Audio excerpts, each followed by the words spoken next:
কি অবস্থা আপনাদের? আজকের ভিডিওর শুরুতেই বলবো, সিন্ডিকেট হটাও, বাংলাদেশ ফুটবলকে বাঁচাও। যেমনটা আপনারা জানেন, বাংলাদেশ ফুটবল হচ্ছে সৌদি আরব থেকে বাংলাদেশে চলে আসছে 10 দিনের প্র্যাকটিস ক্যাম্প শেষ করে। সেখানে আপনার ইতালিয়ান প্রবাসী ফুটবলার ফাহামিদুলকে আনা হয় নাই, এবং যে স্প্যানিশ যে কোর্স আছে উনি বলতেছে ফাহামিদুলের আমরা বয়স কম হওয়াতে একটু দলের সাথে অ্যাডজাস্ট করতে প্রবলেম হচ্ছে। এরপরে এই আপনার ঠিক 4টা 4:30টার দিকে বাফুফে থেকে জানানো হয়েছে ফাহামিদুলের আপনার ডিসিপ্লিনের প্রবলেম আছে। কি হাস্যকর কতগুলো কথা না আপনার!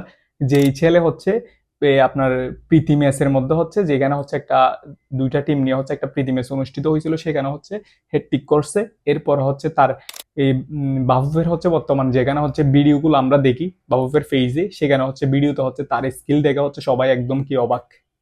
তাহলে আমরা একটা ভালো রাইট অথবা লেফট উইং পেতে যাচ্ছি, এরকম সবাই আশা করছিল।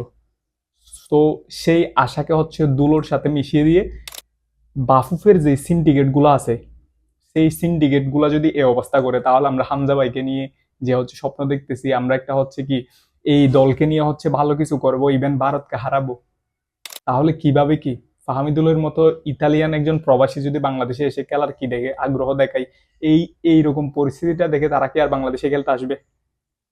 সেই জন্য আমরা চাই সিন্ডিকেট হটাও, বাংলাদেশ ফুটবলকে বাঁচাও। দেশ নতুন ভাবে স্বাধীন হয়েছে ঠিকই, কিন্তু সিন্ডিকেট এখনো কি হয় নাই, সিন্ডিকেট এখনো শেষ হয়নি। সেই জন্য আজকে আমাদের দেশে ফুটবলের অবস্থা, ক্রিকেটের অবস্থা। আপনারা সবাই হ্যাশট্যাগ ইউজ করেন, ফাহামিদুল ব্যাক হ্যাশট্যাগ ইউজ করেন, আর আমি নিচে ডিসক্রিপশন বক্সে হ্যাশট্যাগটা দিয়ে দেবো।